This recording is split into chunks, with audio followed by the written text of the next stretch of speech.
Going live, I think. Let's just see if the audio is working. Click that. Any audio? Going live, I think. Yeah, that's working. Okay, so today I'm back doing this. Just check I'm not echoing too much. I'm back doing some Monster Alphabet and shiny reflective Dungeon Alphabet work on this setting that I'm putting together for a little, well, it's not a setting, it's an adventure in a place called Scartsea, which I've been doing a drawing for. So if you've been following me on YouTube or Facebook or Twitch or anywhere, you'll know that I created this layout for an adventure with a sort of a dungeon, and I did the drawing for this yesterday, and you can watch me do this whole thing. It takes about an hour and a half to do that if you go to my YouTube account, which is detailed along the bottom there, and you can see me draw that out. Today I'm back because the adventure that I'm putting together, this amazing golden shiny book from Michael Curtis along with his Monster Alphabet, I'm going to fill the dungeon. I'm going to try and do it kind of Michael Curtis style using his tables.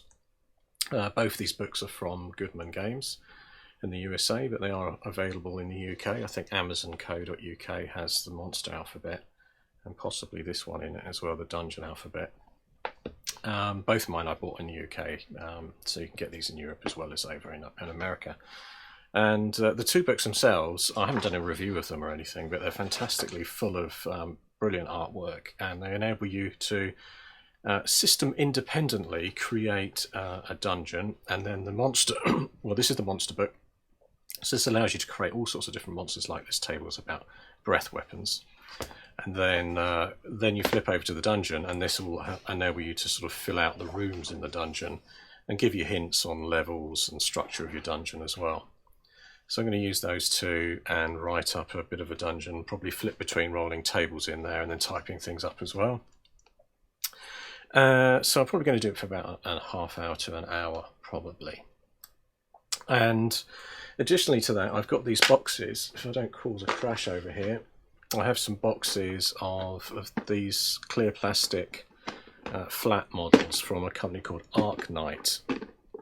They're an American company that did a couple of Kickstarters, but they do these flats that you can use for games. So the interesting thing about them is that as a company, Arknight obviously didn't use any of the IP, intellectual property of Dungeons and Dragons in all of their creations, although some of the monsters are familiar because ghouls, ghosts, etc. are pretty much commonplace orcs and things like that. However, some of their monsters are very unique because they're not from the Dungeons and Dragons books or anything, so I thought they'd be quite good for Dungeon Crawl Classics.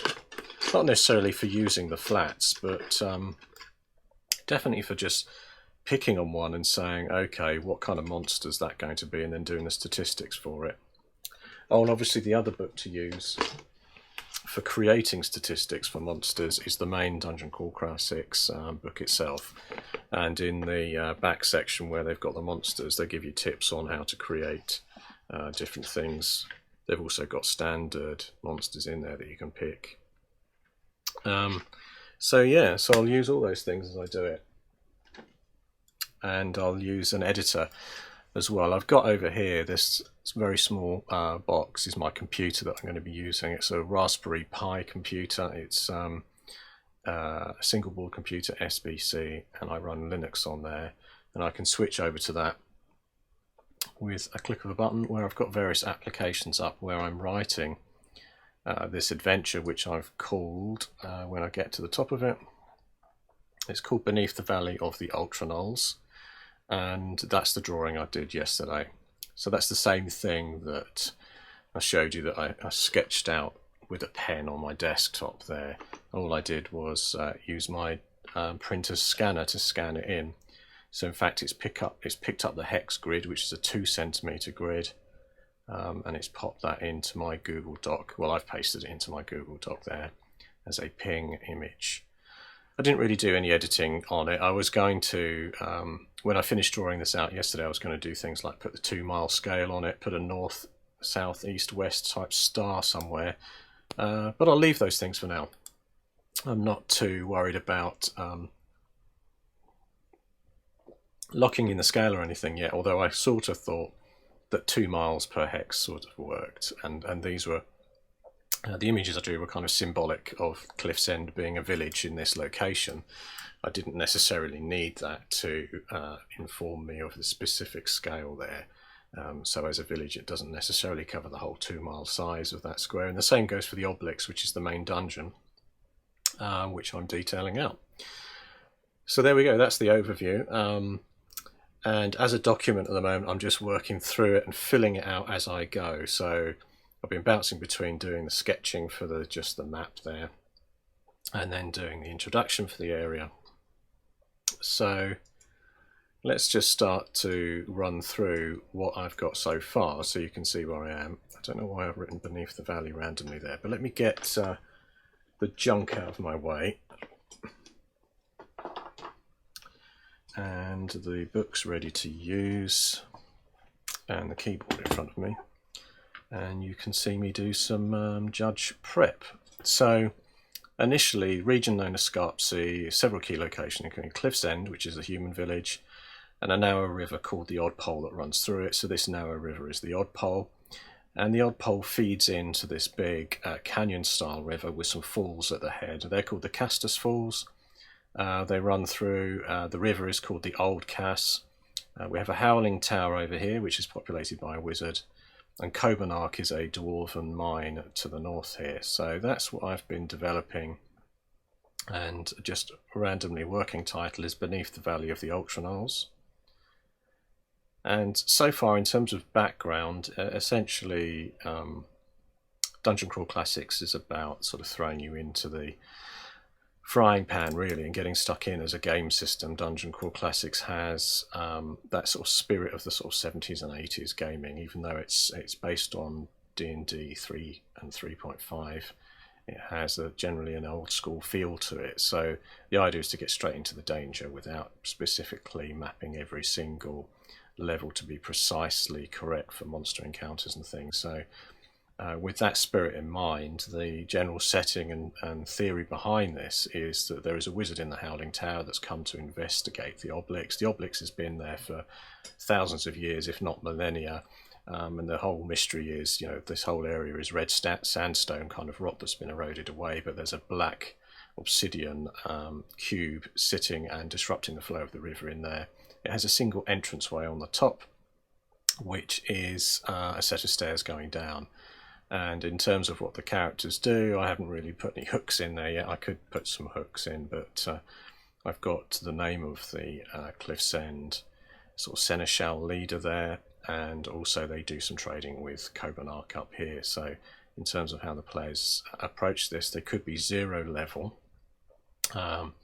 and potentially villagers which they roll up randomly from around the Cliff's End area that have suddenly decided, right, we're going to go and investigate this Obelix. We've got some way of getting in there. And that will be the first fun thing, because getting in will be a challenge given that it's there's no direct route into that entranceway on the top. So yeah, that's where I am. What have I done? So I've got basically a few names in here. So the human innkeeper and Drost, which is like a local leader, is called Talis Salki. He runs the inn called the Taffy in that village. The villagers trade with the dwarven mines in the north called Coburn, and they have an uneasy relationship with Ulag Jackdaw, the ancient wizard who resides in the Howling Tower. So I seem to have managed to do an accidental copy and paste there. So scrolling down, some background which I've put. So I've said within Scarpsea is a large river-filled ravine fed by falls called the Castus Falls. The ravine is several hundred feet tall, and it's within about 6 miles of Cliff's End. There's an unusual anomaly in the canyon. The Obelix, a giant cube, block of obsidian, sits a few miles down from the Castus Falls, causing the river Cast to flow around it within the red sandstone canyon. So it's not clear if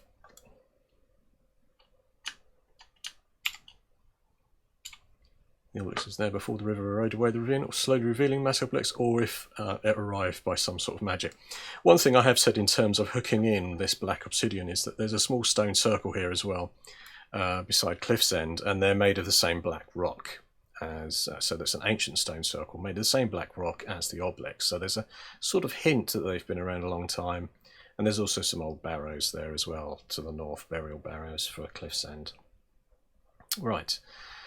Scrolling down to the actual dungeon then. So what I'm going to do is rather rather than create loads of fluff as I go on down here, there's a few things I'll do. One thing I want to do is I want to improve this auto-generated map of Cliff's End, which looks a bit city-like with the blocks and the street blocks on there. So I'm going to start with that now. I'm going to delete that map that I did have of Cliff's End, and I'm getting a more village-style one. So this is where I'm using the waterboo.itch.io village generator. I'll put all the links to these things down in the profile afterwards on the YouTube comments, so you'll be able to see those in the description. And with this tool you can generate villages and you can switch styles and things. So look, I can toggle the visual style by clicking S, and it gives it that very sort of clean look. I prefer the sketchy look, which is going to fit in with the sketch map that I did. And you can create a new village, although because I know the odd pole is already coming along the south of the village, you can, if it fires up one you like the look of, you can hit Shift and Enter and it'll create a new village on the same terrain. So I'm going to do that and just see what comes up with a Shift and Enter. So that's quite interesting. That's put a nice little trail out this way, which sort of indicates the fact that there's some farmland over to that east. So I'm going to stick with that one. I like this longhouse type thing here too. So now I export that as a ping by pressing P here. And I'm going to show you my whole process essentially. Then I can switch over to GIMP, and GIMP is an application I use for editing, and I'm doing it on this Raspberry Pi, which is running, as I say, a flavour of Linux on there. So that's a previous image I had loaded, but if I file open to try and find that village image that I've just downloaded, that should be in the downloads. And that's it. Oh no, that's on Sunday. So let me see if I've modified. That's right now. I've called it Chicken Steps for some reason, but that's not the name that I'm going to use for that village. So the first thing for me there is, because I want to put this into my book, there's no way that I want all of this extra detail in. I would like to keep it generally square. I think if I press the Shift key down, that locks it. No, it doesn't lock it to a square. Let's see if I can do Control. No, I'll just have to randomly try a square then, unless there's a square option underneath that. No. Well, I'm not that fussy, as long as it's generally squarish shaped to drop in, and that looks nearly square to me. So then I'll crop that down. So image, crop to selection. That's going to shrink me down to the right size, and then I'll just save that. I think I'll save as Cliff's End. I'll put it into documents as well, just to keep everything in there. So Cliff's End. Now what I could do is put some text on there, but for now I'm keeping it simple because I'm just sort of rocketing through this. So come back over to the actual Google Doc for Beneath the Valley of the Ultra Dolls, and there's my judge background. Coburn Arc. I haven't detailed out Cliff's End in any detail, but if I just put a section in here for Cliff's End, I'll copy and paste that over just up here. Where that came from. Okay, Cliff's End.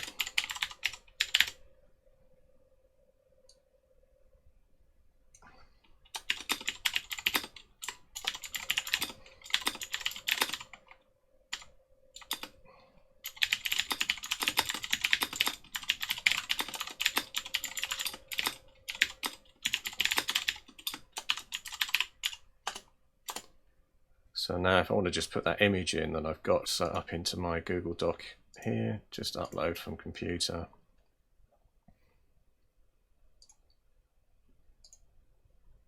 I'll tell you what I haven't done is exported it. So that's the next thing to do actually. So I just saved a copy of it in the GIMP format. Now I just do an export as Cliff's End, that'll do. Take the defaults. There it is.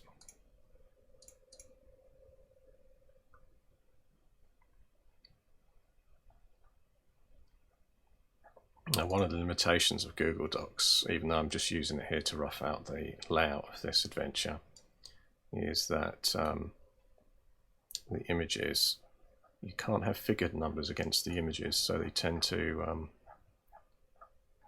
I just lost that for some reason as well.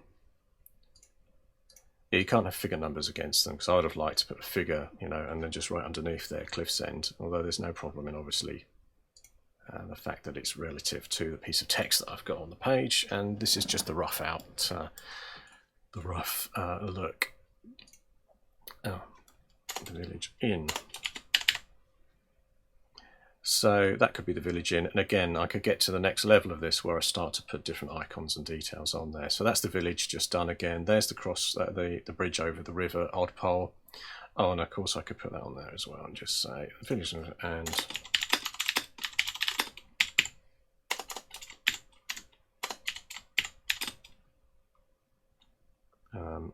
the river Odd Pole runs past.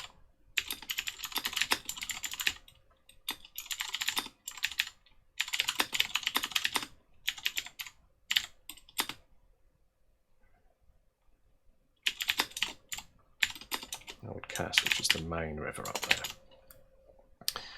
So just as a point of reference again, so everybody's sort of kept up to date with where I am on it, we've got essentially Cliff's End there now detailed with a map which I've generated automatically and dropped it into the dock. But there's the bridge, and there's Cliff's End there, that does lead down to the Old Cass, which is the main river down this route from the Castus Falls. So back out to the next bit. So down into the obelisk then. Seeing some spurious odd text and things on here. So yes, so the obelisk, a large cube of obsidian rock eroded over the centuries and a mystery to most of the locals. So I've said level 1 is essentially or I could just call that the top, couldn't I? Top entrance, just to make it a little bit clearer.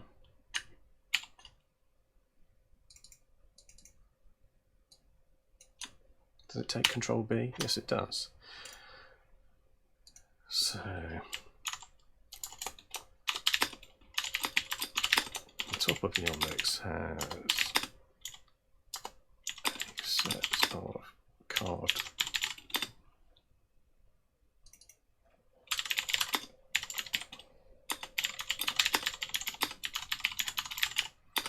surface water.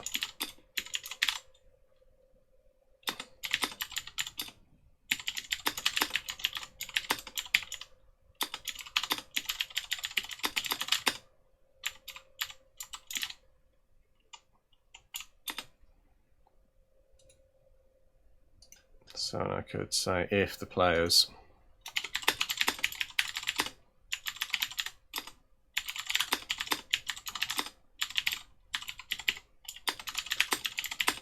they will notice the runoff streaming it down to the stairs.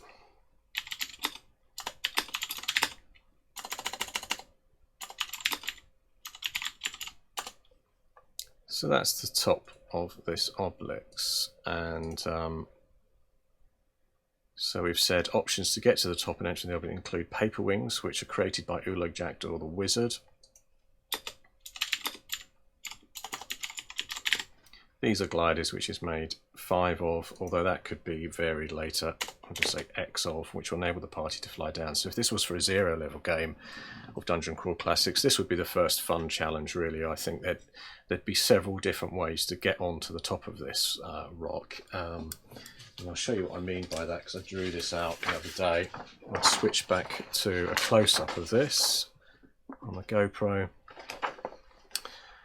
So I don't know if that makes any sense. So if that's the ravine down here with the river running through, when you're on the top of the side of the canyon, there's no step off onto this. It's right in the center and quite a couple of 100 feet lower than the edge of the canyon. And there's the way the water sort of runs off through and down the stairs after any rainfall, so feeding the structure with water. And yeah, so how do the players got down there? Well, they could get on these paper wing type gliders. we could have some kind of rope ladders or swings or something that they also use. So that could be a bit of fun to thin the ranks a bit of a level 0 party. If they were heading down to there, they'd be rolling agility rolls. They could also try climbing up, and there'd be a difficulty for climbing because it's kind of quite smooth obsidian. If they're a bit untrained, that's going to be hard to get up there. But all those different things are different options. And then on the top, I've already put some fauna in the form of some things called gullbacks, and I haven't statted those out yet, but they're kind of cross between a seagull and a bat, and currently residing on the top, and obviously unhappy if the players arrive on there. So yes, back to the activity. So yeah, so probably worth just writing on there. Other options including supply fails, a very hard climb check to the side of the rock. Local villagers from Cliff's End may also be willing to share long ropes. Makeshift swing ropes.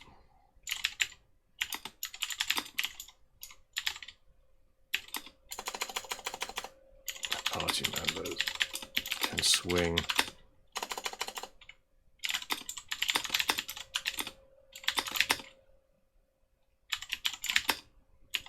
and time a jump.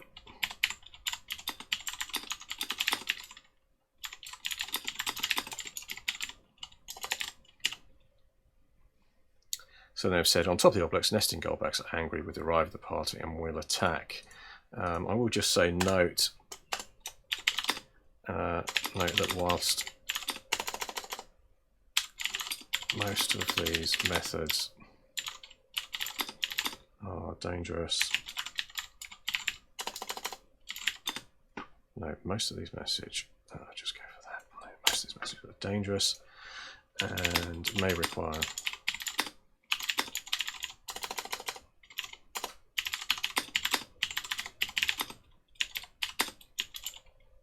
any armour or equipment.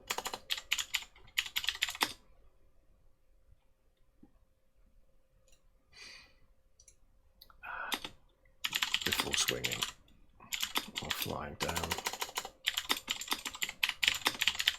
So that might up the challenge of, meeting these creatures that are on the top there, kind of a gullbat. So then what I've done is I've sort of copied in some stat blocks, and really this is for ease of data entry. I made a table. In fact, this is from a gargoyle, but I haven't actually changed the statistics yet. But in Dungeon Crawl Classics, obviously I've got the name of the creature, its initiative, its alignment, how many action dice it has. So basically most of these creatures in here are going to have 1 action dice. Its armor class, there's no way that's going to be at 21 for these gullbats. Their hit dice, their movement. So I think these gullbats are going to be very slow on the floor, so I'll start off that straight away and just say that they can move 10 foot on the floor, or they fly 40 because they're quite swift flyers. And then I've got the attacks on the bottom row that kind of align up with the melee or the range, and then the saving throws for these creatures too. And these aren't spell resistance and they haven't got stand still, but that was because I grabbed this from a gargoyle in the book and just dropped it in, so I'd know where all of the stats go before I then get into creating it. So I think what I'll do with this is, I already know these things are kind of half bats, kind of slightly like, not a pterodactyl, but that smaller variety of flying lizard, but with a gold beak type of thing. So I'll use the main book, the Dungeon Crawl Classics, to find something that's small and flying in there that might be relative to the creature that I'm looking for. So coming back to Dungeon Crawl Classics, oh, nice Mullen artwork there. Don't know why I put that drawing in there randomly. But yeah, let's have a look through something in the monster section. So we've got snakes, time travelers, trolls, slugs. Certainly not going to work for a small flying creature. Servitor, Orcs, Ogres, Minosaur, Mummy, Man Rat, Leech, Cardboard, Insect Swarm. Getting close there, aren't we? Killer Bee. Okay, down here I've got a Killer Bee. It's a large dog-sized creature, so actually that's on the way to being like a smaller thing. That's a possible candidate. Griffin, Harpy, Hobgoblin, Giant, Gargoyle, which is what I copy and pasted to get a stat block. And then we've got Dragon Powers and things, Cockatrice, Deep One. Cave Cricket as well. That sounds like that could be something useful. It's got slow initiative, attack, bite, AC 13. Aggravating vermin found throughout the Underdeep. They cluster in swarms of up to 20. Individually they're durable, but their weak bite is not feared. However, in numbers they're buzzing calls. And so that's what I'm going to go and use. So I'm going to look at the Cave Cricket, and I'm going to copy the stats into my Gullbat. And that's generally the theory is to say, okay, what is this thing? Could I use that in my own build? So looking through, they've got a bite -2 to attack, AC 13, hit dice 3d8. So that's quite durable, isn't it? Cave Cricket. They must have kind of like chitinous style cover, movement, jump 80 foot or fly 30. That's quite huge. Buzz. So what does that mean? SP. Is that spell? Buzz 1d4. Let me have a read through and see what that does. Here we go. The low-pitched buzzing noise produced by the action is extremely painful to humanoids. For every Cave Cricket participating in the buzzing, roll 1d4, sum the total, and compare it to the stamina of characters. Any character with a stamina less than the total automatically takes damage equal to the difference between the roll and the stamina. Well, that's quite interesting then. So basically they've got like a buzz spell effect type thing. So a group of 6 Cave Crickets would roll 64 when they buzz. If the result was a 16 and the nearest character had a stamina of 12, that character would take 4 points of damage. So it's kind of right rolling up amount of damage to see if it goes over the stamina, and that's going to damage their ears as a result of that. I'm thinking with these Gullbats, maybe they have a either they've got a poison bite, but more likely I think I could do a group attack like that is based on them dive bombing and dropping kind of like a kind of poop attack or something. So let me have a look at that just to have a look. So I'm looking for the right phrase to looking around bats just to have a look, see if I can see anything relative.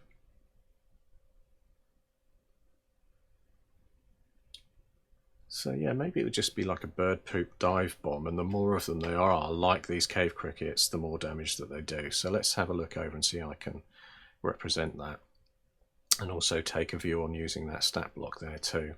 So I'll jump back to the Raspberry and I'll start to type that in.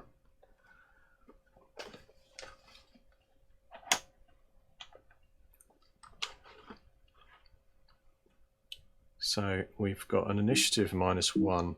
I think I'm going to give the Gullbats an initiative of +1 because they're pretty quick, or maybe even a +2 because they're very quick, swift flyers. Alignment, I'll say chaotic. Action 1d20 now. AC of those crickets is 13. I think I'll make the AC, which is the armor class, 14 because they're a little bit swifter. Hit dice, I'll say 2d8 when we had 3d8 down for the Cave Crickets. I'm going to still say they're very slow to move when they're on the ground, but given that these Cave Crickets could jump 80 foot, I'll leave it at 40 for the fly. And then the attack I'm going to have as a bite, and I'm just going to make it +1, so rather than like a -2, which they had. But I will keep the damage the same, which is 1d3 rather than 1d4, because this is the first encounter, and there's going to be a swarm of them. I'll just write bite in there. So they don't have any other attacks in terms of spit or anything. Now they've got down here Fortitude +2, Will -3. I think that's probably about right. I'll say Fortitude. Oh, no, actually, I'm going to do Fortitude +0, because these things are kind of Golbats, are kind of skinny things. Although aren't seagulls notoriously tough? So I'm going to give them a +1, and Reflex though +2, because these things can spin and fly through the sky. Will save. Just put a -3 because they're just nothing. They don't have any ability to resist any kind of will. So then the other thing is this spell one. If I'm going to make it similar to the... so if I say Dive Bomb, Poop Attack, which I'll call it for now, without probably get a better name for that, more finesse later on. And I'd say I'll follow the same routine that it had on the Cave Cricket, but it will be along the lines of multiple Golbats will gather to Dive Bomb. Hello Andy, pleased that you're along. Someone said hello, so I feel like my technology is working. So yeah, thanks for that. And also, because you've just joined, I have got my large gong here. So basically for someone joining, I'm going to just pound it quickly.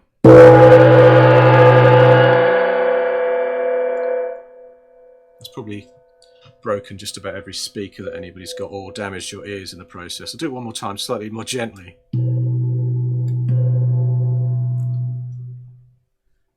So yeah, how's it in Texas today then, Andy? What's the weather like? It's been a bit wetter here in West Sussex in the UK actually. But thanks for joining. And okay, so basically these Golbats, so multiple Golbats will gather to Dive Bomb. We'll gather to Dive Bomb. Each add 1d4 per Golbat, and compare the total rolled to the stamina of characters within 100 foot.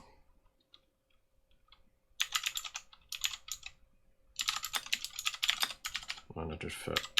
So I say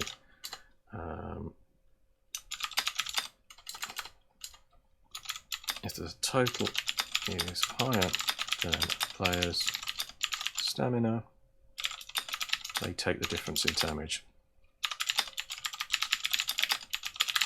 So this is a sort of a thing that they often tell you to do with sunny over the next few days. And that's stormy this morning. Oh, that's interesting. So we had the bad weather again this morning. I'm just amazed actually, Andy, that we've been in lockdown over here in the UK, and normally our April and then even our Mays are normally rainy. But it's been amazing weather, so we've been able to sort of go in the garden and go out for the occasional constitutional walk. So there we have it. There's the first sort of customized monster, which is on the, as I was saying, on the basis of how they encourage you to do it with Dungeon Crawl Classics is, you know, make something up that's different. So these things are going to look like little half lizard, half gull-faced things that are nesting on the top of the obelisks. And when the characters get down, they're going to be angry because it's their nesting ground, and they're just going to fly and attack. So in terms of numbers, we've got all these cave crickets. It says that they're swarms of up to 20. So I could say again here, a swarm of up to 20, a swarm to 20 nesting Golbats will attack the players when the first character lands on the top of the obelisk. So I said players, I mean character.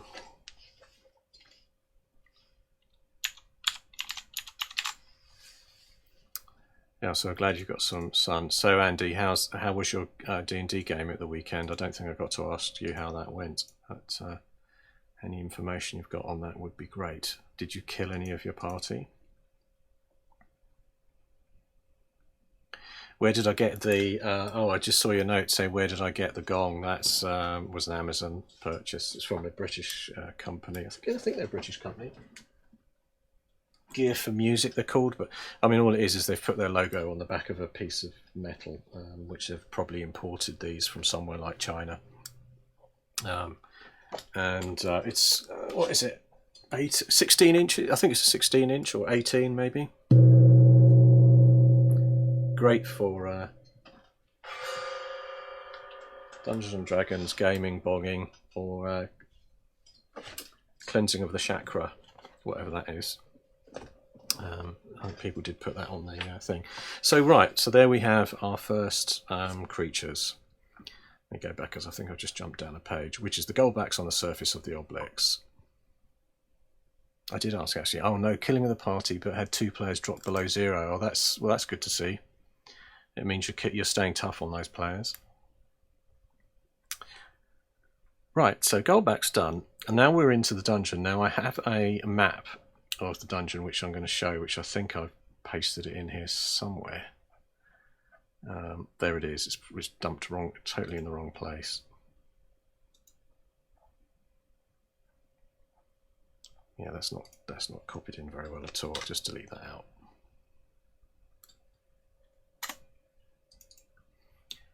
Right, so if I come back up to the top of the section here to sort of say room 1A. So goldbacks on the surface, and then we'll say level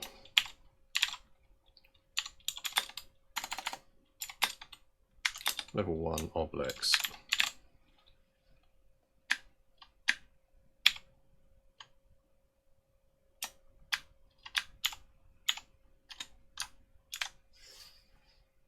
And then that's where I'm going to paste in, or just insert in, my dungeon room. So if I go to insert, I've already edited this, but I will show editing the dungeon as well. Dungeon level 1.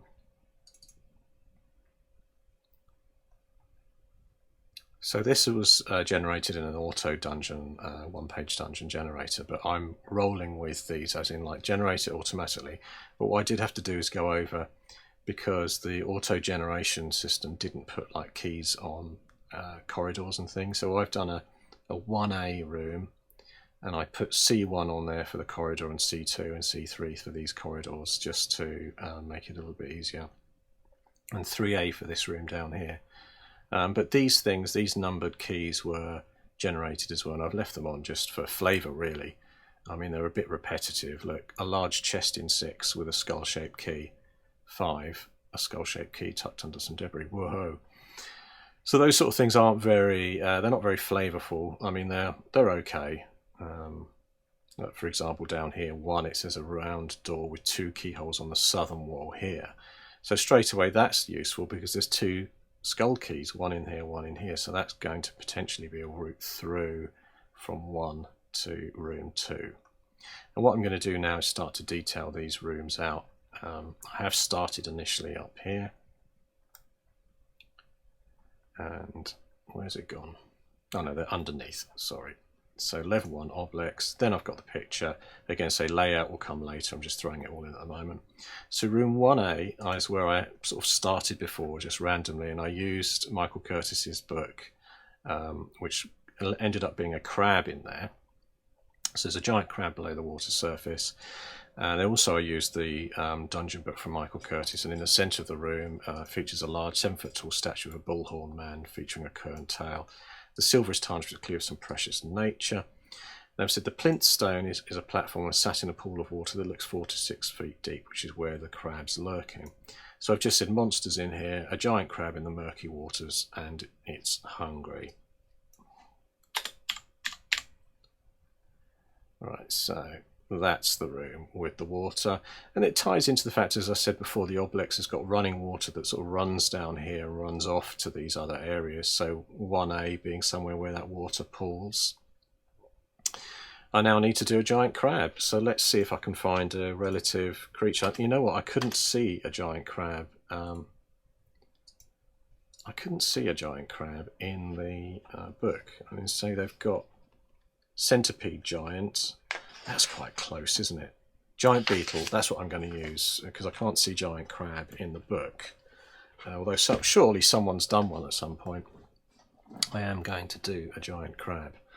So let's switch out again and have a look at the read of the giant beetle stats, just to get a view on how I might adapt those. So yeah, we're back into the book and we've got a giant beetle. This is, I said before, this is the main Dungeon Crawl Classics book. As a role-playing book, it's quite a thick tome. Look at that edge of the spine there.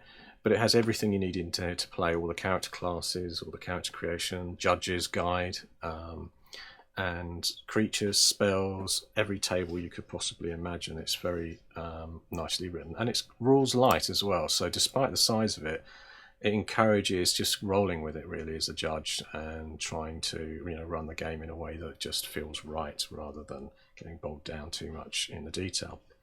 So one of those is, as I mentioned before, is the idea that you try and create your own creatures and rename them, reuse them. So we've said here that I'm going to use this giant beetle. It's got a slow initiative, it attacks with mandibles, so that would work again with claws on the giant crab that I've got in there. It's got a strong AC, hit dice 2d8 plus 2, move with 30, climb 20. Its action dice is 1d20, which means it just rolls 1d20 when it attacks. It only gets one attack. If something had 2 attacks, because it was a more powerful beast, it would have 2 action dice listed here, 2d20, and it rolls those separately as 2 separate attacks.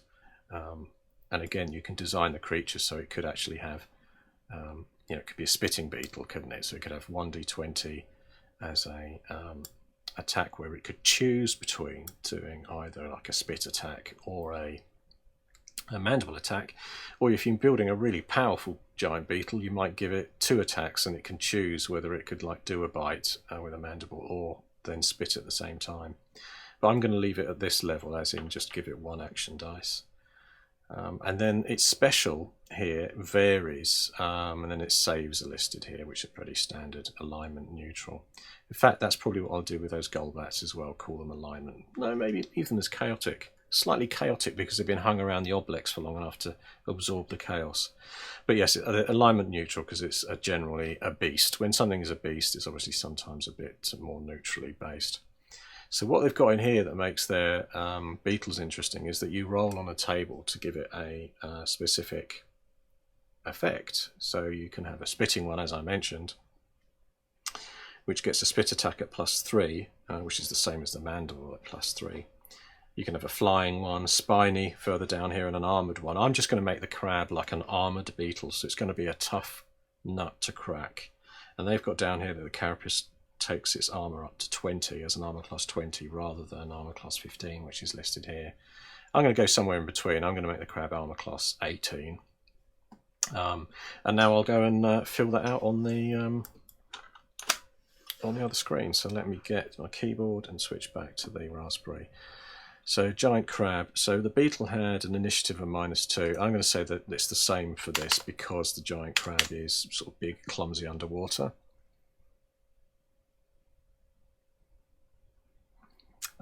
Todd, there's 2 adventure models I'd recommend for Dungeon Crawl Classics. The first one is to buy the book, and there's 2 adventures in the back. One of them is called Portal Beneath the Stars, I think.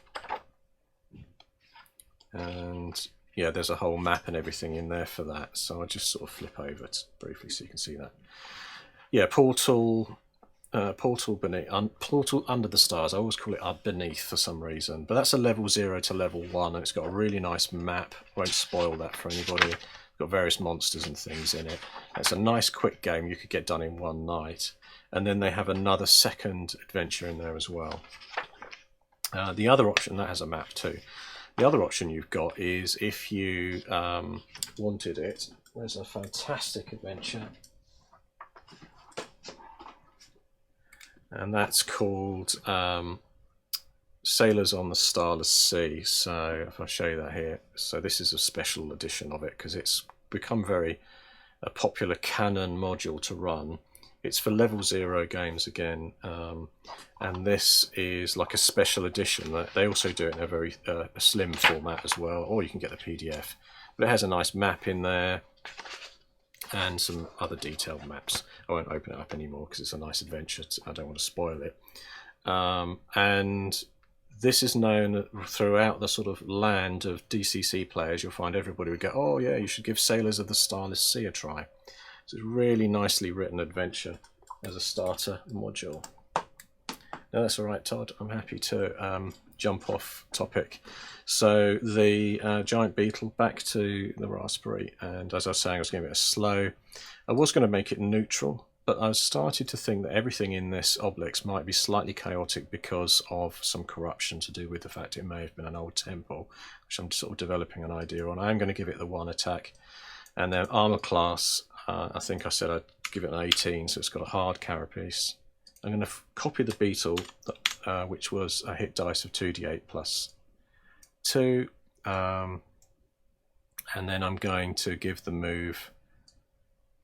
I was going to make it like a slow moving, you know how crabs have to go a bit sideways. Beetles have a move of climb of 20 or normal. I'll give it the normal 30 move. I mean, really, this isn't focused on being a miniatures game, so you don't always need to know specifically movement, unless you're being chased by a crab down the corridor. I wanted to know if it could catch up with you. So we've got claws, so it's not got any kind of bow or ranged attack.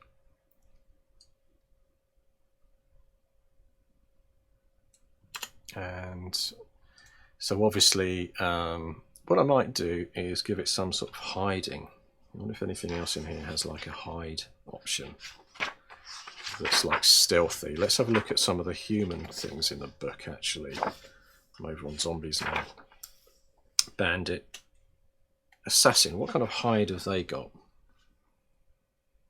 Hide in shadow 75% of the time. So yeah, like crabs, I'm going to give it like, I'm going to say that it can hide in the shallows 75% of the time, rather than, so can hide, special can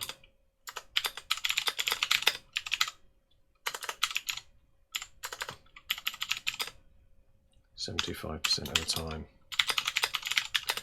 So that means it's kind of sort of attack with a some sort of surprise or something. So essentially it's got its own hide in shadows, but I've called it hide in shallows instead. No other special there. Just keep this simple. I don't want every creature to be absolutely incredibly detailed, but it's worth giving some kind of rich feel to it if possible. So I need to go back, so look at that beetle again, just make sure I get things correct. So they had an attack of +3, which I shall stick to here. Melee. I'm going to give it 2. I am going to maybe give it 2 action dice. No. I'll just up it to a +4 to attack, so it's going to be quite nasty, and the damage will be the same as what this does, 1d4 +2. So it's going to be the same as what the mandibles do on the... Messing about with my table size shouldn't really adjust it at all. Fortitude, right, let's have a look. Fortitude, I'll give it the +1 and nothing else, same as the giant beetle. Yep. So hit dice wise, did I match that? Yes, I did. I've matched the giant beetle as well. Are there anything else that the giant beetles do that could be interesting? Yeah. The stag version of the giant beetle has a better attack, and that seems to align with the giant crab, doesn't it? So I'm going to give it. I'm going to up it to +5, and I'm going to make the damage. See, they've said here 2d6 +4, but I'm just going to go a neat 2d6 on this beast. It's still pretty deadly. I think I heard, I think it was Michael Curtis say the other day that whatever you do on your creature,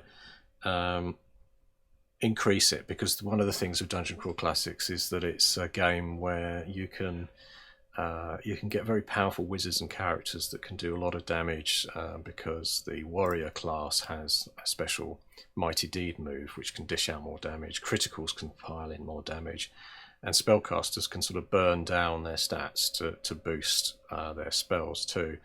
So I think as a game design principle, I was watching the game design Zoom session that they did from the recent Cyclops Con, and someone did say, you know, just whatever you've got, just boost it up, because you're going to need to. So I will actually give it a +2, a 2d6 +2 for its melee on those claws as well. And it is only the steady intro, isn't it, into the first level of the dungeon. Some flavour. The room itself has some flavour because, as I've said, if we go back to the map for it, where's that gone in? Up, up, up.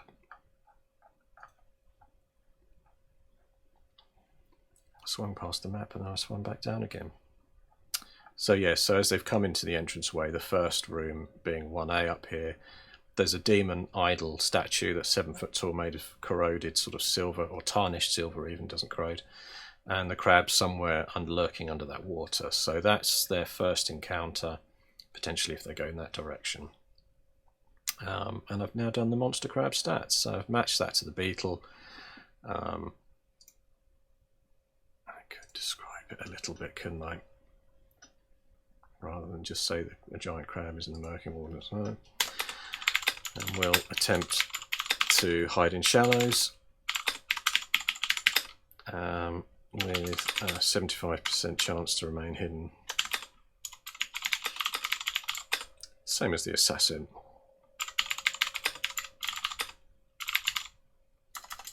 Under the water. Its first attack might be a surprise claw on a character's leg.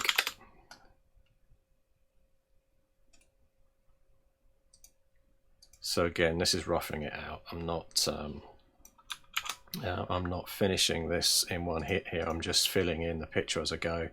There's room 1A done. So let's do another room, and let's this time then use the Michael Curtis dungeon book to maybe describe it. So we've got one which was just like an entrance hall with water streaming down. I think I've detailed that. Let's have a check. I did write that down somewhere.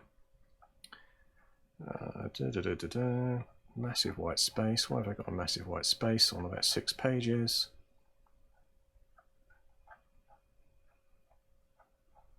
I do not know what's gone on there. I know what's happened. I've pressed the button on this. I've pressed the enter key about 1,000 times somehow.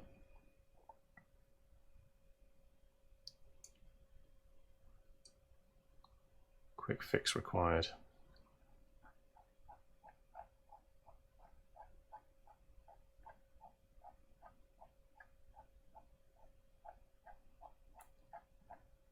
Highlights of YouTube viewing, white space deletion.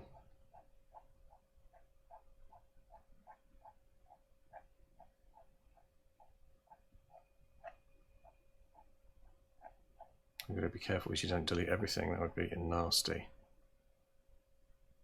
There we have it.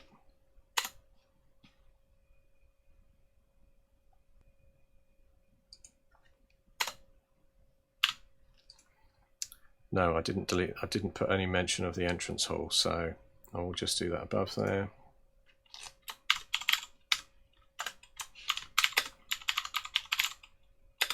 The entrance hall is cut from the same. So I'll say something like, it is clear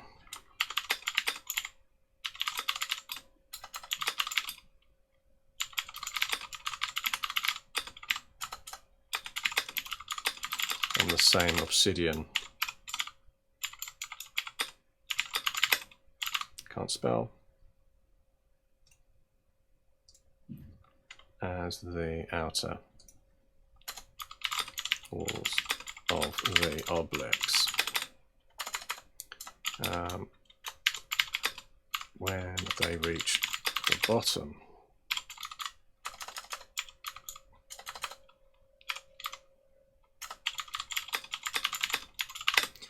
Of the cut, of the stair, of the hand cut, or I'll just say steps, carved steps.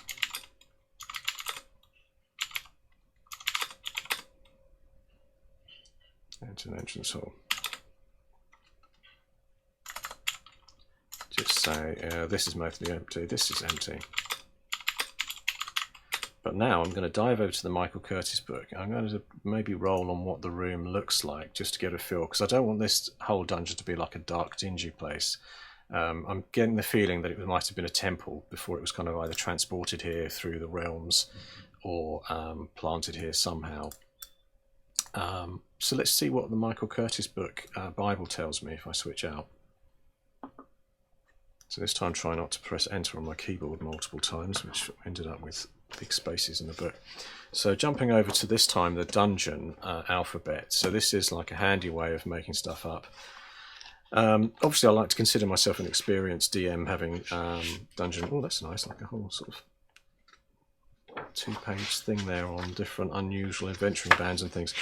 But yeah, I like to think I can make my own stuff up, but it's also fun to roll with it and just see what you get in one of these books. So we've got stairs, we've got traps. I didn't want to have a trap in the first room. I wanted the first room, you know, they've had a quick fight on the roof potentially with the Golbats, unless they found a way to scare them off before they got there, which could be a possibility. So they've then come down the stairs for a calm moment to sort of get to feel the environment before they head off into the other rooms, which are more dangerous. So I think there's one just for Arthur rooms, and hopefully that will give me a view on something in there. I don't necessarily want a danger, but if I roll on that rooms table, it might describe something to me which I could use. This room is a 4-dimensional hypercube. I think that one won't be. Puzzle gravity, puzzle room. So yeah, that's not helping me. Maybe floors or walls or something are detailed in here too.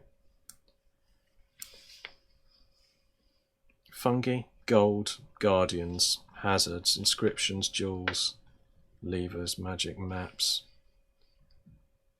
No stone left unturned, 43. Let's have a look what that means. Oh, there's caves here as well. Crypts.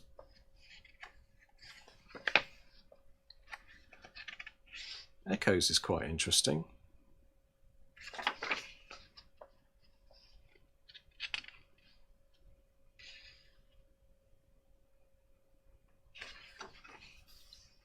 Gears for gold, fungus, hallways. This is a hallway. Right, I'm going to roll on this table before I start to end up enjoying the entire book and wasting everybody's time. So, 20 random. So let's roll a d20. And I need to go to that just to show. Is there a possibility that I can show my dice roll there?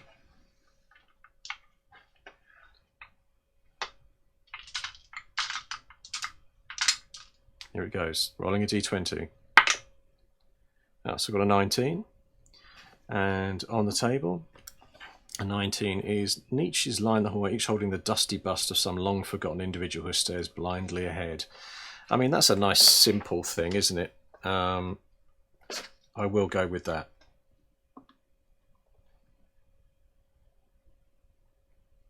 This empty hallway is lined with Nietzsche's,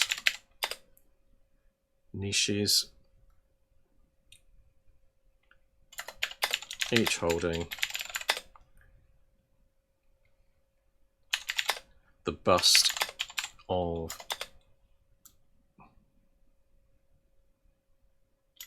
a long forgotten individual. Spelling. I'm terrible. I prefer autocorrect than going back with the keyboard. So this is empty, although it is lined with niches, each holding the last one. So now I'd say there are 6 in total.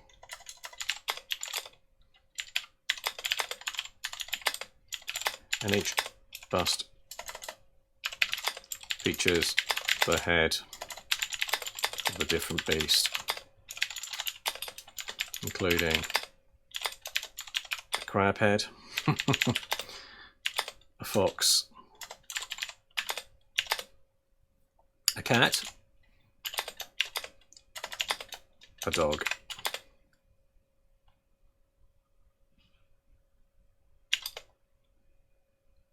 a man. Is that 6? 1, 2, 3, 4, 5, 6. A man and a woman.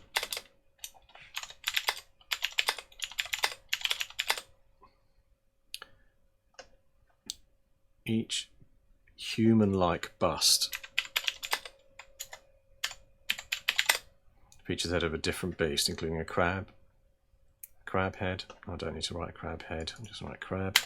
A fox, a cat, a dog, a man and a woman. The man and woman busts are naked. I'll say that all the busts are naked.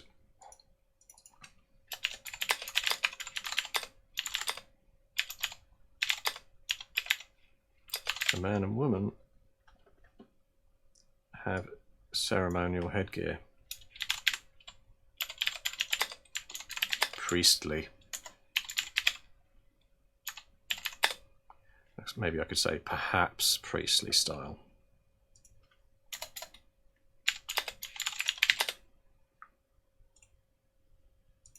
Elvis Priestley. What do you use to create your maps like that one there? Aha, the question.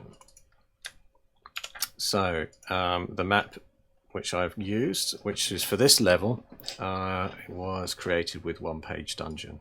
So if you go back to my previous video, 2 videos ago on this, I was using this. Oh, Carte campaign cartographer 3+. Yeah, that's way too technical. I say that when I'm a technical kind of person, but I tend to like to do it simply, which this system means that rather than using something like a campaign cartographer where you've got to lay everything out yourself, I want to do this quick. So I come to this web page, I press enter, and it should give me a new map if I've now clicked on it. OK. There you go. In fact, I quite like that layout because that suits the central corridor theme of what we've just done as the next layer down. So yeah, you just press enter on this page. I've got the URL up there, but I'll put it into the description of the video as well, and it's in the description of the last couple of videos too. It's a one-page dungeon generator, and you can do things like obviously you can export as ping. I'm going to export that one straight away because I quite like the layout, and it saves it as a ping to your desktop. But you can also do things like you can change the notes, you can reposition the notes. If I hit the space button, it sort of shifts them around a little bit. But you can change, you can re-roll the notes, you could toggle the shading mode with an S. There you go. Basic, slightly hatched, just hatched, gone. There you go. So I prefer it to have that Dyson style, which I believe he built this generator on giving it a kind of Dyson map style. You can toggle props. You can rotate to fit. So let's see if I rotate this. What this will do. It's basically taking exactly the same layout and just rotating it around. But I quite like the first one, which I've exported already. So what I then did with this, because I needed a couple of extra numbers, if you see on that map, it's a real shame, I should write to him. Obviously it says 4 here, which kind of covers this area. But look, we've got a central room, and then this, and basically you could just leave these empty, and roll a random encounter or not bother with encounters. But I'd like to try and be a little bit complete. So that's a nice downstairs area, like occasionally where that could come from the next level up of the obelisks and then work your way through. But yeah, I prefer to have like 4, and then I would say 4A, and I would do that by just editing and putting a layout on top by using just GIMP on here, or any kind of application. Like there's another one that I use on my desktop over here called Pixelmator. Essentially GIMP is like a free version of Photoshop, which I was showing at the beginning to get the village map into the system. Right, so the time is now 17:37 over here, and we'll head back over to do a bit more of the writing. Oh, and that same person has a village generator and a city generator as well. So that's where I generated the Cliff's End village earlier on as well.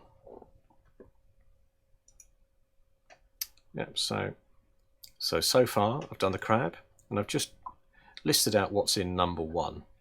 Oh, GIMP is good. So yeah, I've got GIMP on here on the Raspberry, the Linux distribution, and that's, if I go back to the other one I recently worked on here.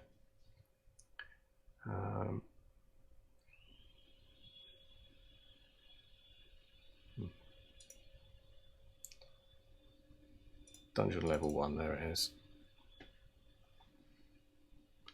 So all I had to do on here is I layered in a couple of extra bits of text, because this dungeon generator doesn't do the corridors, and 3A was an important room for me, so I've put that there. I also put C1 in that corridor and that corridor. Yeah, so back out to the actual adventure I'm writing. So I said, room 1, they come down the stairs from the top of the obelisk, and they've got, it's clear that the entire structure is cut from the same obsidian as the outer wall of the obelisk. When they reach the bottom of the carved steps, they enter an entrance, all this empty, etc. Although it is lined with niches, each holding the bust of a long-forgotten individual, there are 6 in total. Each human-like bust features the head of a different beast. So these are essentially the namesake of this adventure, because the adventure is called Beneath the Valley of the Ultranulls. These sort of superhumans with the different faces are going to be my Ultranulls, essentially. Again, within the spirit of Dungeon Crawl Classics, I've kind of just made up the fact that they're gnolls. They're not really gnolls, but I like the phrase Ultranulls.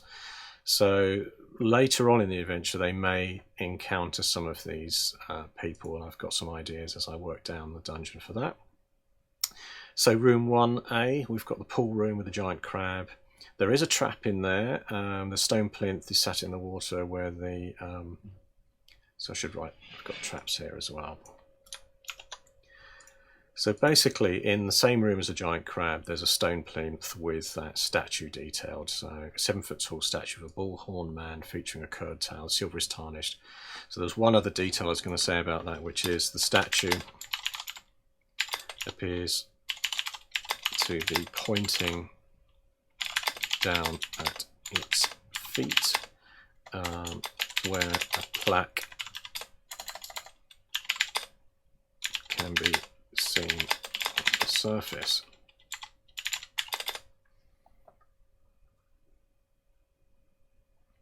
So the plinth of stone pantry is sat in a portal that looks 6 foot deep. So the entire stone, so there's a trap. The entire stone plinth, statue plinth thing, okay. Just to make that clear, will retract into the floor. So the entire statue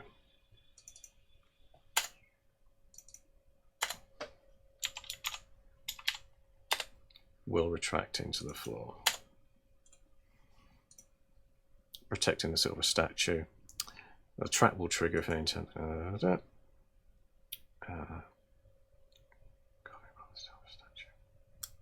Trap will trigger if any attempt to pull or yank or cut any part of the silver statue is made. Very suddenly, a large block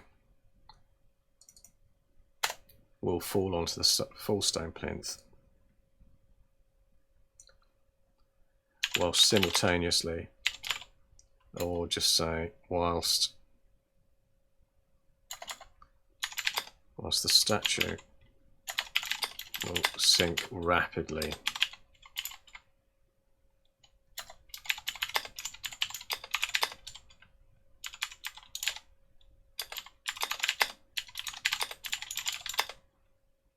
Leaving anyone behind to face the crushing might of a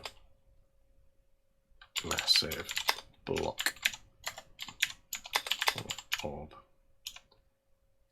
Is it 2 Bs? Obsidian. No, it's 1.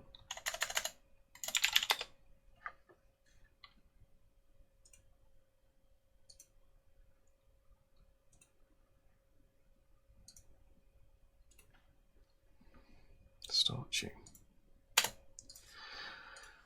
So I've just said reflex save. I'm going to say it's a DC,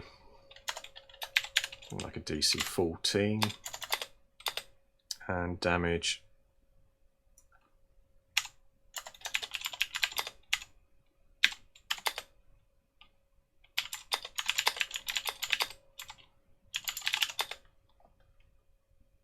Now that could be increased or decreased, but I just had in mind that some characters may wish to try and get some of the silver off the statue. And on the front of the, so inscriptions wise, I'm trying to kind of bold these out so I can see them. A set of writings at the foot of the silver devil statue and can be memorized phonetically despite it being in a different language to the reader. So I've ended up with having that in there twice. So that was directly out of the Michael Curtis book I rolled on the inscriptions page, and I quite like that as a kind of a method to hook into another section perhaps later, because if they read it and they think they can memorize it, they could read that aloud again later even though they don't understand what it means. It could be an insult, it could be a way of making their way through, or a worship or something like that. It could represent something which I will figure out later on. So room 3, jumping down to the south end of the layout so far, we'll go back. So room 3, this is where they meet the goddess, which I came up with in the last session where I was fleshing this out. So the resting place of Idenia, the goddess of the gateway to the underworld. She is lost and imprisoned and currently asleep, laying on a side at the back of the chamber beyond room 3. So I'll just say back of the chamber in room 3A.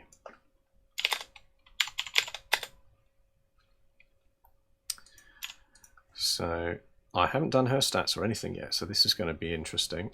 So the room is currently a vision of an obscured and smoke-filled river, showing a cowed figure on a pole-pushed small boat. This is an illusion and is Idenia dreaming of her past life as a gatekeeper to the underworld. So I know she's got a special that she's precognitive, because again I rolled that on the Michael Curtis book and that came up, so that will go in her special section up here. It's different font, don't like that. Or is it just a different size? Yeah. So she's able to roll a d12 to confirm luck points at the start of a combat and use them to avoid damage. So she's basically superhuman, being able to avoid that damage easily, but she's currently weakened. So what I've said is Idenia is slowly disappearing, and currently only her eyeballs and stalks, her brain and vascular system are visible as a moving, in the general form of a humanoid, 7 foot tall. She's a goddess. As said here, after thousands of years trapped in the obelisk, she's beginning to fade due to her followers believing she has died. In this current state, she is weak. However, she is seeking followers because with enough people believing in her, she'll become complete, I think, regain her strength and true form.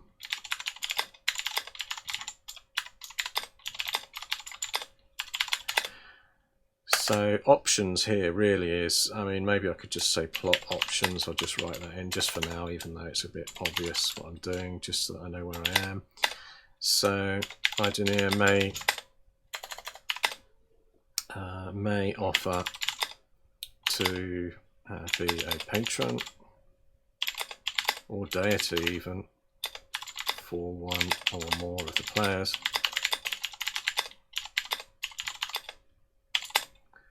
Of entering a bargain to help So she can promise riches from deeper in the temple. This is maybe the first time she might mention the word temple. So far they may not realise they're in a temple of sorts. And so I was thinking this chunk of temple maybe has been like pulled from the middle of a black pyramid by some great magic in the past and dumped in here, and this has imprisoned her. So I can say she can promise riches from a deeper, from her past life, which are stored lower down in a ritual chamber of the temple.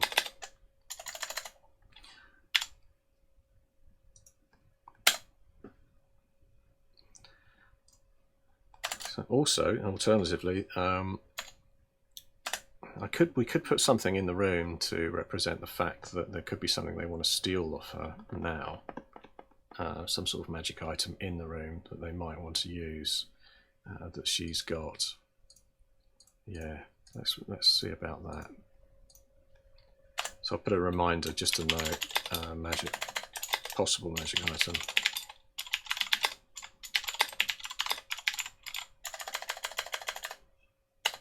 Near her or her person. So I'll worry about that later. Now I'll have a look at how can I stat her up as a weak goddess. That, again, this was the gargoyle stats block that I've got in here, although I have taken that precognitive from Michael Curtis's book and rolled that up on the table, which gave her a power, a psionic power actually. And I thought that was kind of relevant, as in, you know, she is weakened. I'm going to give her a lower level of hit points because it's just a vascular system and eyeballs and a brain at the moment, because not enough people are believing her, causing her to fade away, with her followers thinking she's dead. But in this weakened form, she's still going to have a certain level of ability. I'm going to make her neutral for a start, possibly. She's going to be fast, even though and nimble, so I'm going to give her +4 on that.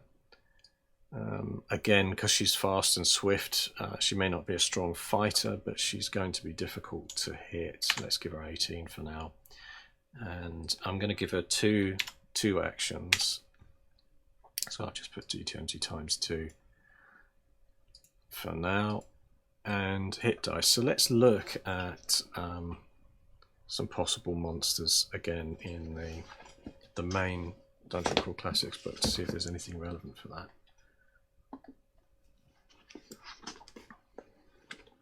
I know one thing, there's like a witch and there's a wizard in the back, and found them straight away. And the witch has, I say she's not a witch, she's a goddess, but she has some interesting stuff like a curse that has an attack action. And the victim receives a D6 16 save to resist the curse. So I was thinking that she would have an ability, because she's a goddess of the gateway to an afterlife of sorts. I haven't decided what setting that is. Maybe when someone's reduced to 0 hit points, she can cause their body to, decay or disappear, or their soul, or whatever it happens to be, to pass on to the afterlife. Or claim it as hers. Yeah, claim it as hers. So then the spirit is with her for a period of time. That would be quite wacky. So then if one of the players, or if there was 0 level or something, died, she might whip it up as a sort of ghost form after using that ability. So I like that idea from the witch, although that's not a curse. They also know spells, so they've got Charm Person. So I think I will give her Charm Person, maybe detect, well, maybe sleep, second sight, a couple of those things I might give her as well from that, from there. And put a little bookmark in there on the witch so I know where I am. And what does the magician have? So they just have, again, because the magician, they haven't detailed out in here as a full-on magician. It's essentially allows them to Oh look, so basically the wizard can target any weapon within 30 foot and the target must make a DC 12 will save or see the weapon vanish. This is an illusion. So again, that ties into the fact that Idania is kind of illusionary. She's dreaming an illusion at the moment.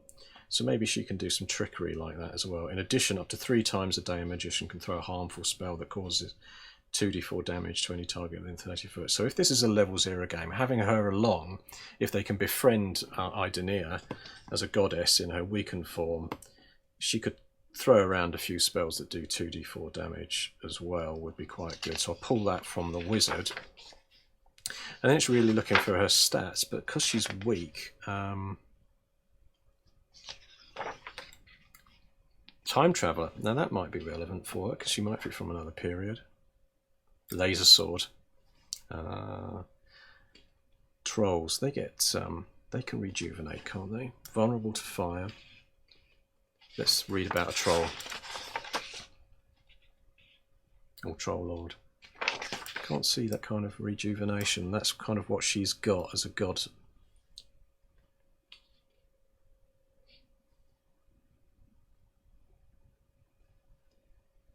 Immune to critical hits, immune to mind affecting spells, regeneration.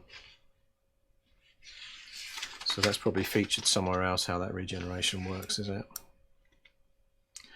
Okay, at the end of each round they regenerate 1d8 hit points. So I'm going to give her that as well because she's a goddess and she's tough.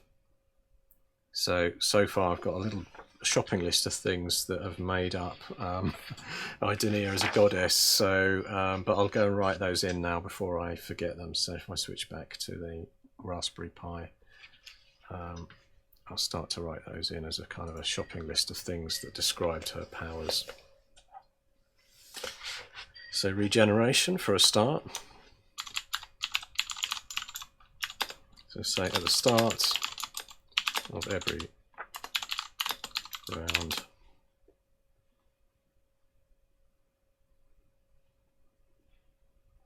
okay. So it's the end of each round, including the round it is killed. She gets 1d8 hit points back.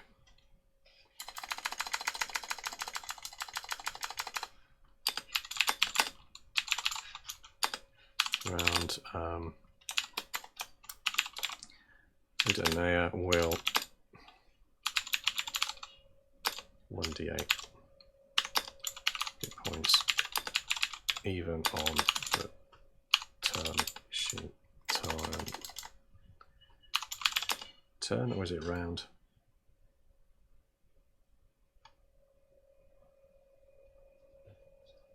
It's round. I think turn's a different phrase.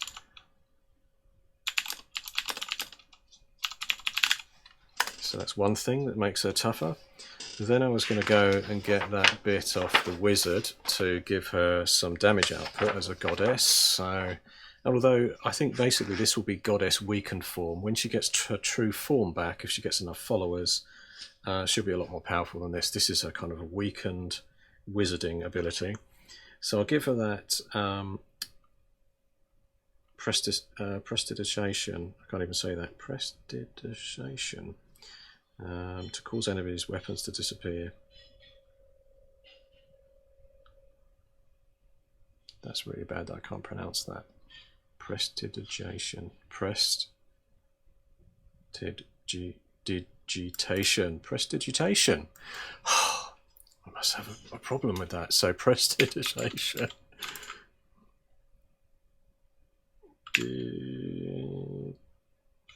Prestid. Prestid. Prestid.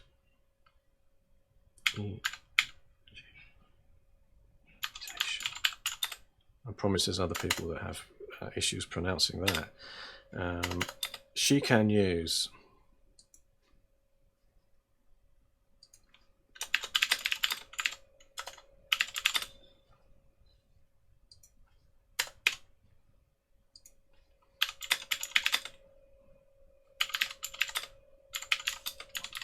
I just say items like weapons, armor, and small halflings.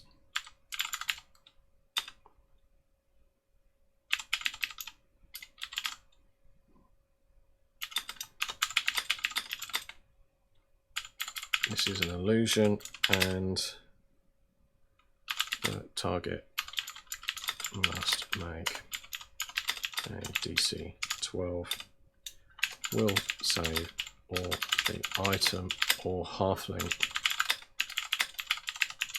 here. Oops, spelling.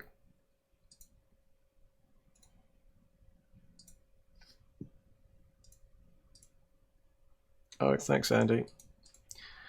Have a good meeting. Of course, it's middle of the day for you. I'm here early evening, so I'm going to be eating soon. So anyway, DC 12 item or halfling will disappear.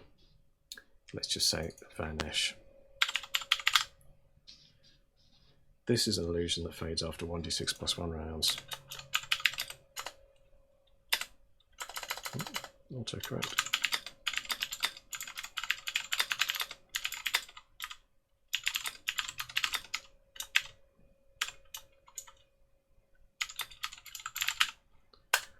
So then her offensive spells will be 3 times a day.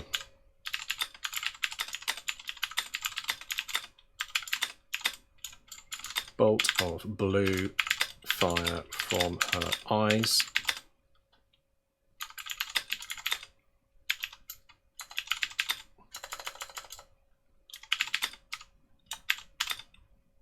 Two D4.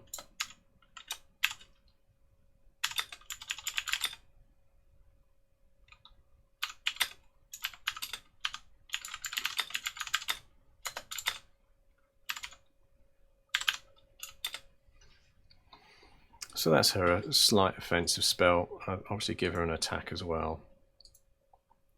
And I've just stretched that out. She can use prestidigitation. I can say it now. She can use prestidigitation to make items like weapons, armor, and small halflings disappear. This is an illusion, and the target must make a DC 12 will save, or the item or halfling will vanish. This illusion will fade after 1d6 rounds. 3 times a day she can fire a bolt of blue fire from her eyes.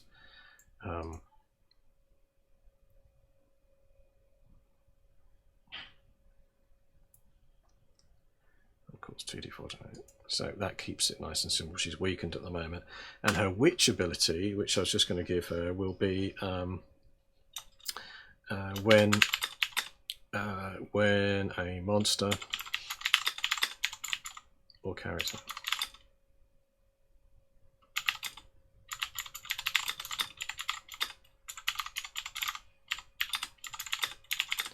so she can use her ability. What should we call it? We should call it gracefully. So we could say, let's call it past the gates or something. Past the pearly gates. To snatch the spirit.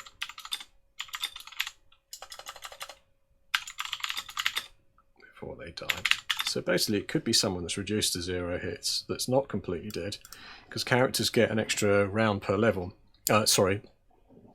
Yeah, they get an extra round per level, don't they, to recover from below 0 hits before they do fully die. So it could be in that phase, or it could be an enemy that she then takes their spirit form. So the spirit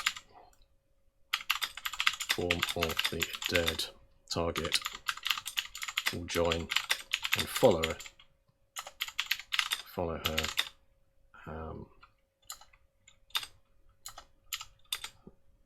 We could do something here where each one gives her a boost in strength as well, couldn't it?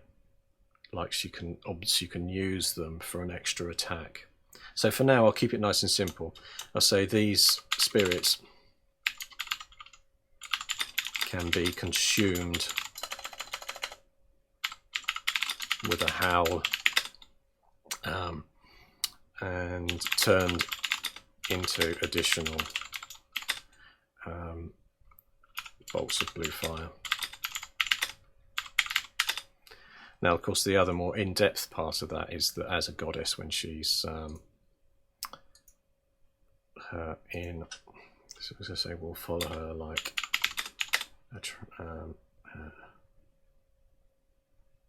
a translucent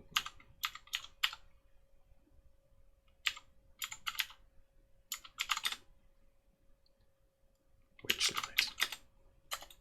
can't think of another word. So basically they're like a little light thing that follows around, bobbing around her, like a translucent bobbing.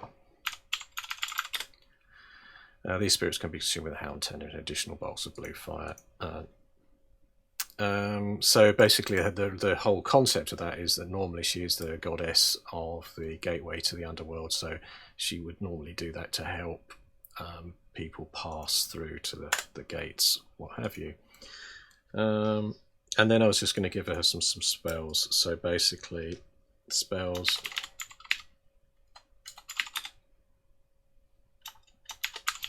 charm person, forget, find that one, sleep, second sight, which ties into her kind of psychic psygnosis abilities, her psionic abilities. I'll even get that out correctly. So there she is. She's a little bit more fully fleshed out. So the other things I haven't done is confirmed her hit points. So if I say she's a hit dice of 5d8, I'd say she's got a move of 30 in this form at the moment. Alignment neutral, initiative +4, and this is where I will give her quite a big will save, given that she is a goddess, even though in weakened form. But perhaps she's weak. So later on I could do a powered up version, couldn't I? So attack. Say fist of a +5 maybe.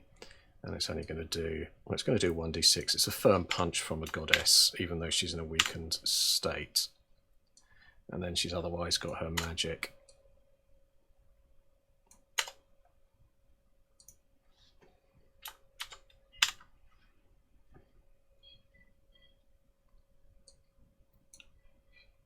So there she is. She's forming up nicely. And obviously she has some interesting features, and whether they actually tie in with her and help to use her as a deity or a patron. What I could also do is, you know, from the perspective this is a simple adventure, kind of a one-shot style adventure on this map that I've done, I could still detail one deity in there or one patron, couldn't I, and follow the rules for Dungeon Crawl Classics. So there we are. I mean, back to the title again, Beneath the Valley of the Ultranauts. I'm going to stop now because I'm going to have something to eat.